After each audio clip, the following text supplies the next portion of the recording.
나를 버리고 가시는 님은 심리도 못 가서 발병 난다.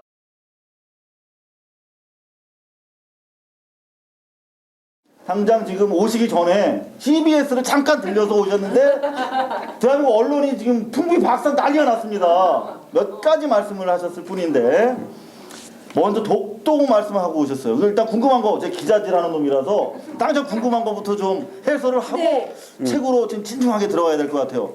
독도 관련해서 깜짝 놀랄 만한 발언하셨는데 MB를 칭찬하셨어요? 네, 그러니까 웬일이세요? 우리가 그 독도 문제에 관해서 의뢰 생각 있는 사람이면 전혀 예기치 않은 방문이었고, 그리고 최소한 이명박이라는 사람은 대통령이잖아요. 이 나라를 대변하는 우리가 뽑은 대통령으로서 대통령의 행보치고는 많은 사람이 가고 싶어도 그렇게 그런 스타일로 행보를 안 했단 말이에요. 그 외무부라든가 모든 의논을 해가면서 하면은 항상 지금 여러 가지가 복잡하니까 그렇게 가실 상황은 아닙니다. 이렇게 충고가 들어올 테니까. 근데 이 양반은 뭐 생각 없이 가고 싶다 그러면 가는 거지. 주변 사람들이랑 뭐 대화도 안 했대요. 아, 그랬군요. 그래가지고 갔기 때문에 너무 뜻밖이고, 그런 의미에서 우리들 생각에도, 이것은 국민들 생각에 그 자기가 당면한 문제를, 그날 뭐 또 그날 축구 게임이 걸려 있잖아요. 한일전이 걸려 있고, 그렇지만은 이명박 정권으로서는 가장 크게 벌린 사업이 4대강 사업이고, 그 4대강 사업이 이렇게 뭐 녹조 현상 뭐 이렇게 생겨가지고 도구로 막 퍼지고 이렇게 되니까 4대강이라는 게 결국 그 무의미한 짓을, 국민의 그 혈세를 털어가지고 무의미한 짓을 했다는 게 이제 와서 국민들이 깨닫기 시작한단 말이에요. 내가 그렇게 아마 우리나라에서 가장 열렬하게 나는 그 문제를 줄기차게 그 비판한 사람 중에 한 사람인데, 그러니까 그런 문제를 이렇게 반전하고 그 국민들의 관심을 쏟기 위해서 독도를 갔는지는 모르겠으나, 여러 가지 뭐 우리가 추측은 할 수 있지만 어떻게 됐든 저질러졌잖아요. 네. 그리고 그게 원수급이 저질러졌잖아요. 근데 그런 경우에 우리가 이명박을 국내 문제를 잘못하듯이 까면 안 된다는 거예요. 무슨 얘기냐면 이 문제는 국가와 국가의 문제가, 일본이라고 하는 국가가 여기 개입되어 있기 때문에 이명박의 무슨 실책이라든가 그 잘못한 것을 비판하는 그런 단순한 시각이 아니라 세계사적 시각에서 왜 이런 일이 벌어졌냐, 그리고 이 뒤처리를 우리 국민이 어떻게 해야 되느냐 하는 관점에서 조금 더 포괄적으로 이해를 해야 한다는 거예요.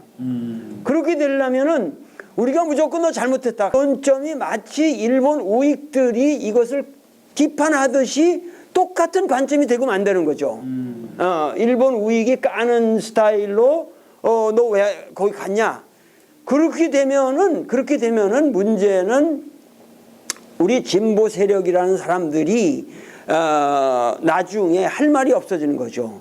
근데 이명박이가 가려고 가서 거기서 항의를 한 것도 니들은 그 나쁘다고만 했던 놈들인데, 독도에 대한 우리의 어떤 주권을 강하게 주장해야 할 명분이 상실된다고요. 그렇기 때문에 이런 문제는 우리가 포괄적으로 생각을 해야 되는데, 문제는 독도라는 건 명백하게 삼국 4기부터 뭐 동국여지 승남이고 그 여러 지도구 뭐구 간에 그 뭐 우도 우산도 뭐 여러 이름으로 나타나지만은 그건 우리 영토임에 틀림이 없고, 일본은 그 관심도 없었던 것인데, 문제는 1905년에 1904년부터 그 러일 전쟁, 그러니까 이것이 생겨나면서 그 러시아 함대가 저쪽에서 그 블라디보스톡에서 이쪽으로 그 왔다 갔다 하니까 거기에 그거를 그 레이더라든가 그러니까 여러 가지 이 군사상으로 굉장히 중요한 요새가 될 수 있다는 걸 일본 사람들이 1904년에나 인식을 합니다. 그래서 이것을 그 러일 전쟁을 대비하기 위해서 시마네켄의 어떤 어부가 우리가 거기 가서 우리 영토로 이거를 무인도니까 편입해 놓고 우리가 뭐 하게 해 주십시오 하는 식으로 시마네켄의 현 고지로 이거를 등록을 했어요.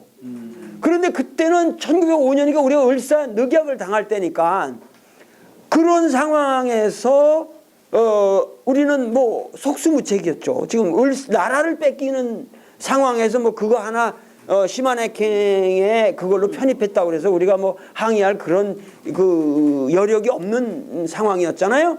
그러고 나서 그렇게 당하고 나서 이제 일본 이게 끝났잖아요. 일본 통치가 끝나고 나서 일본의 영토, 그러니까 한국이 일본의 영토가 된 거예요. 식민지라는 거는. 그러니까 일본이 패망했으니까 그 영토를 다시 반환한다고 하는 그런 거에 대한 규정이 필요하잖아요. 국제적으로. 일본이 점령했던 이 영토는 한국 거면 한국에 돌려준다.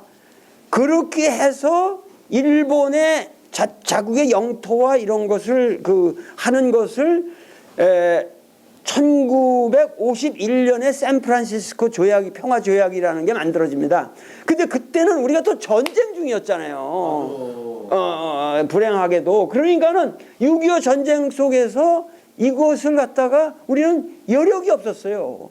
그런데 거기다가 뭐냐면 우리가 그 이제 한반도와 한반도에 소속된 부속도서 제주도 뭐 울릉도 무슨 섬 이렇게 하는 걸로 한다 그러는데 그 울릉도라는 걸 말했을 때 그건 당연히 독도가 들어간 건데 거기다가 독도를 명기를 했어야 한다 말 우리가. 근데 그 명기를 그러니까 울릉도 뭐 부속도서 울릉도면 뭐를 반환한다 한국에다가 그때 독도라는 말을 넣으면 문제는 끝난 건데 일본은 뭐냐면은 과거 1905년에 시마네켄 고지로 한 것은 국제적으로 효력이 없잖아요. 근데 1951년에 샌프란시스코 조약이라는 건 국제적인 이게 있는 거란 말이에요. 그러니까 그거를 빌미로 해서 그다음부터 독도는 우리 거다 다케시마로 해가지고 자기들이 완전히 편입해버린 거예요. 그러니까 국제법상으로 본다면 그때 우리가 정확하게 클레임을 안 했기 때문에 분리한 듯이 돼 있단 말이에요. 그런데 문제는 지금 그러한 그 당시로 볼 때는 그렇게 샌프란시스코 그 조약을 그렇게 막 가져간 것은 미국 사람들이 그걸 몰랐겠냐. 미국 사람들이 다 안 거거든요. 그러니까 그것을 교묘하게 그걸 담당하던 이제 미국 관리의 부인이 일본 여자를 얻은 사람이었고 그래서 그 세부적인 걸 잘 알아요. 그래서 그거를 갖다가 그렇게 해서 슬쩍 넘어가게끔 미국이 일본이 니들 그냥 먹어라 하는 식으로 안목을 한 거죠. 미국이 그러면은 제대로 안 챙겨준 탓이네요. 그러니까 이것은 뭐냐면 지금 1945년 이후에 일본이 패망한 후에 다시 한국 전쟁이 나잖아요. 그러면 한국 전쟁을 남으로써 뭐냐면 미국은 미소 냉전 체제를 그걸 빌미로 해서 구축하게 된 거예요. 그러니까 그런 구축하는 데 있어서 독도라는 이 문제를 다시 일본에 유리한 형태로 갖고 감으로써 뭐냐면 한미일 공조 체제를 만들어서 북한을 배제시키고 중공을 견제하려는 그러한 세계 냉전 구도를 만드는데 독도 문제가 핵심이었단 말이죠. 그런데 문제는 그래가지고 계속 저기 했지만 이승만이라는 사람은 어디까지나 그 정통성이 없기 때문에 항일 투쟁이라도 내가 정확하게 한 사람이라는 걸 보여주기 위해서 이승만은 일본 문제에 관해서는 엄청나게 강경하게 대처를 했어요. 그래서 뭐 이승만 라인을 설정하고 그랬기 때문에 일본 사람들이 독도 뭐 얘기 얼씬도 못했거든요. 그런데 뭐냐면 이 혁명정부가 그러니까 지금 박근혜 그 후보가 자기 아버지의 구국의 결단이라고 뭐 하지만 이게 뭐냐면 1965년에 뭐 한일업 협정하고 이제 한일회담을 하면서 그러면서 뭐냐면 이거를 갖다가 슬쩍 넘어가 버린 거란 말이죠. 또다시 우리가 문제 삼지 않겠다. 그래가지고 실효 지배라는 그냥 실제적으로 니들이 그냥 있고 그걸 우리가 묵인한다라는 형태로 이걸 덮어버리고 만 거예요. 그러니까 지금 이 문제는 우리가 소위 말해서 그러니까 이런 복잡한 얘기를 하려는 게 아니라 자우전 독도는 우리 거고 이거는 나는 외로운 섬이 아니라 이것은 독립의 섬이다 이거야. 우리가 이거를 놓치면 그 변형태 외무장관도 만약에 일본이 독도를 탐낸다면 이놈들이 다시 한국을 식민지의 야욕을 드러내는 거나 똑같게 우리는 항상 생각해야 한다고 말씀을 하셨거든요. 그러니까는 문제는 지금 이 문제가 뭐냐면 이 한미일 이 냉전 체제를 만들어 온 한국의 보수 세력들이 스스로 이러한 한미일 공조 체제를 무너뜨리는 결과들이잖아요, 지금. 여태까지 우리나라의 우익이 일본하고 항상 붙어서 뭘 해먹지. 일본과 대적해서 싸운다는 거 생각이나 해봤어요? 예를 들면 만약에 그 노무현 대통령이 지금 독도를 갔다면은 지금 조중동에서 융단 폭격을 할 겁니다. 왜 갔냐고. 왜 갔냐고. 그런데 지금 이명박이 갔기 때문에 아무 말을 못 하는 거예요. 얼마나 답답할까. 그러니까 이게 뭐냐면은 우리 입장에서는 뭐냐면 이걸 계기로 해서 정확하게 우리가 댓글만 쫄 게 아니라 국제적으로 불리하다 뭐 이럴 게 아니라 정말 강하게 우리가 역수를 쳐야 된다는 거지. 그리고 일본 우익이 막 뭐 일본 사람들이 막 격분하게 만들어서 뭐 국제법상이고 뭐 가라. 그렇게 해서 뭐냐면은 이 잘못 한일 회담 이래로 밀착되어 온 한일 관계를 균열을 가게 해가지고 거리를 둠으로써 오히려 거꾸로 역으로 남북의 화해가 이루어지도록 독도를 빌미로 해서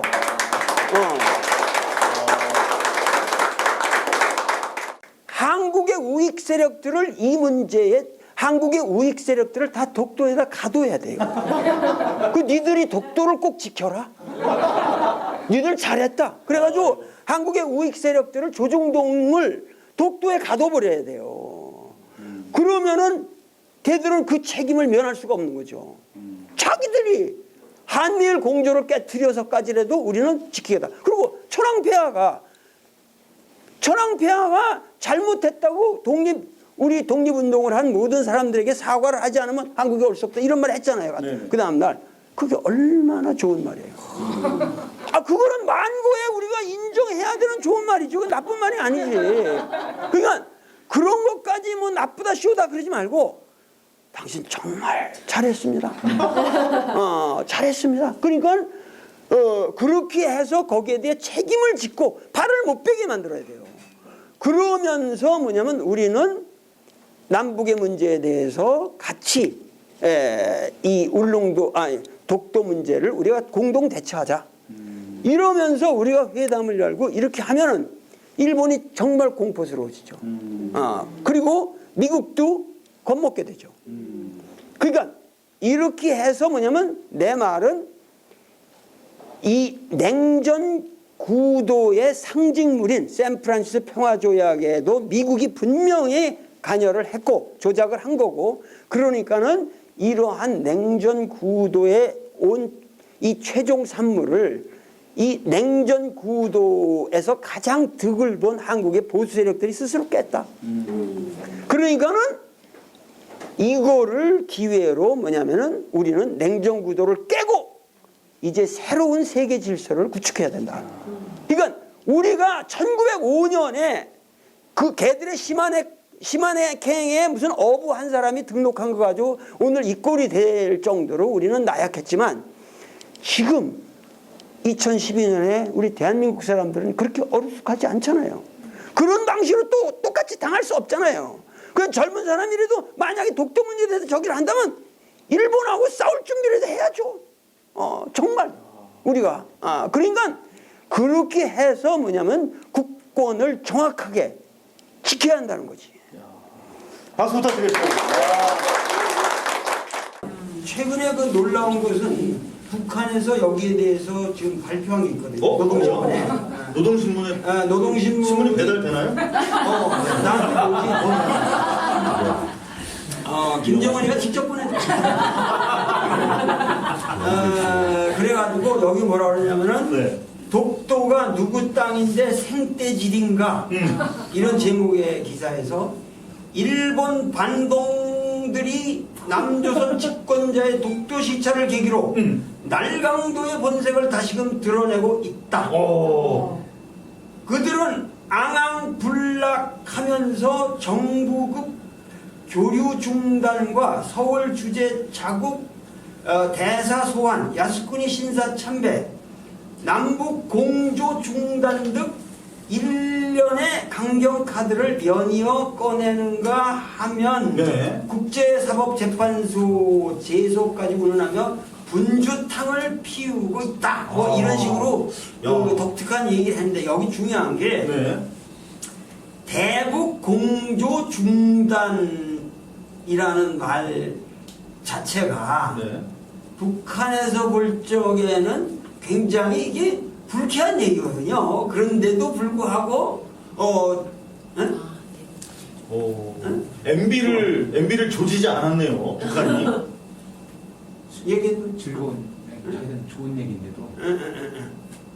지금 방청객이 뭐라고 그러시는지. 하여튼 이 대북 공조 중단이라는 말 자체가 일본과 한국이 대북을 이게 제재하기 위해서 공조했던 것까지도 중단한다. 이러면은 북한에서 이것은 사실은 자기들로 볼 때는 외면적으로 환영해야 할 처사 아닙니까? 그런데도 불구하고 그런 것을 비난했다는 거예요. 뭐냐면 그 독도 문제를 놓고 한 마음이 되고 있는 거죠. 여기서 기본적으로 이명박 도당 뭐 일당에서 비난하는 내용이 없네요. 처음으로 없는 것 같아요. 없고 뭐냐면 여기 날강도의 본색을 다시금 드러내고 있다라는 표현이 여러분들은 상당히 좀 낯선 표현일지는 모르지만 우리가 여러분들이 내가 이 책을 항상 가슴에 넣고 다닙니다. 이게 신채호 선생의 조선혁명선언이라는 책입니다. 이게 그 약산 김원봉 선생이 그 만주에 가서 신흥무관학교를 다니다가 이런 방식으로는 안 되겠다. 일본과 효율적으로 전쟁을 수행하는 방법은 우리가 독립을 쟁취하는 것은 반드시 우리가 뭐냐면은 무력으로 싸워야 되는데 아무리 그 고상한 방법으로는 이건 될 수가 없다. 그렇게 해서 뭐냐면 테러단을 조직하는 것이 소위 의열단이라는 거거든요. 그래서 이 의열단이라는 건 요새 말하는 테러가 아니고 효과적인 전쟁 수행 방법이에요. 그런데 그 의열단을 조직하면서 신치호 선생님한테 가서 뭐냐면 이 조선혁명선언이라는 걸 써달라고 합니다.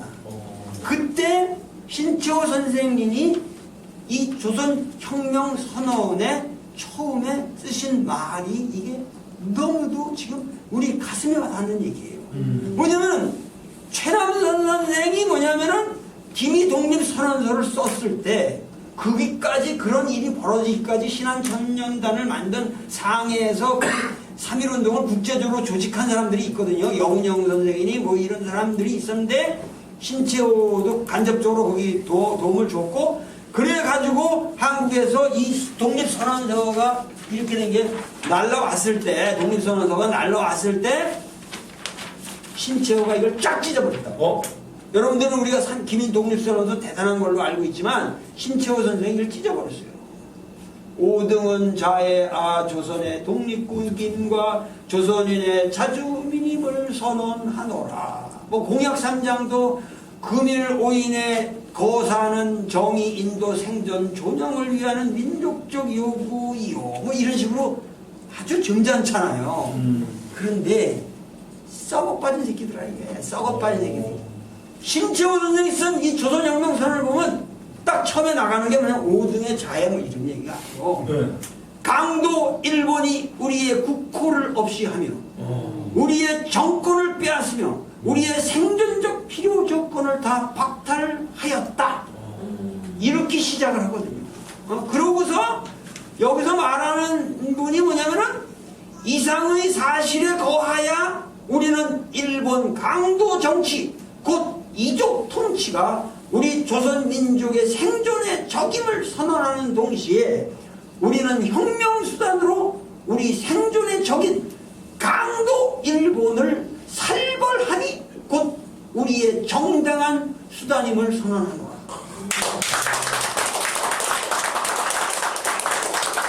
그러니까 이게 독립선언이죠. 선생님 강도가 그 도둑놈 그 강도. 강도. 이 날 강도 새끼들. 니들 생으로 와서 날 강도 아니야. 우리가 평화롭게 잘 살고 있는데 와서 밤에 여러분들 처자식 다 죽이고 그 집을 점령하는 거나 뭐가 다릅니까? 밤에 칼 들고 와서 자고 있는데 그러니까 우리 민족이 그렇게 평화롭게 잘 살았는데 그러니까는 이 날 강도놈들이죠. 우리가 이 문제 독도 문제에서 우리 젊은이들이 특히 정신 차려야 된다고. 나는 이거 가슴이 쓰리다 이런 말을 들을 때. 그러기 때문에 하여튼 이명박 대통령이 어떠한 동기를 가지고 갔든지 간에 잘 갖고 이 강도놈들을 나는 이 신채호 선생님의 말씀을 인용했다고 했어요. 북한 노동신문을 인용하는 게 아니라. 아니고 강도놈들을 여기 살벌 죽여서 정벌하니 우리의 정당한 수단이다. 폭력으로 들어오는데 우리는 폭력으로 대처해야 한다. 야, 당신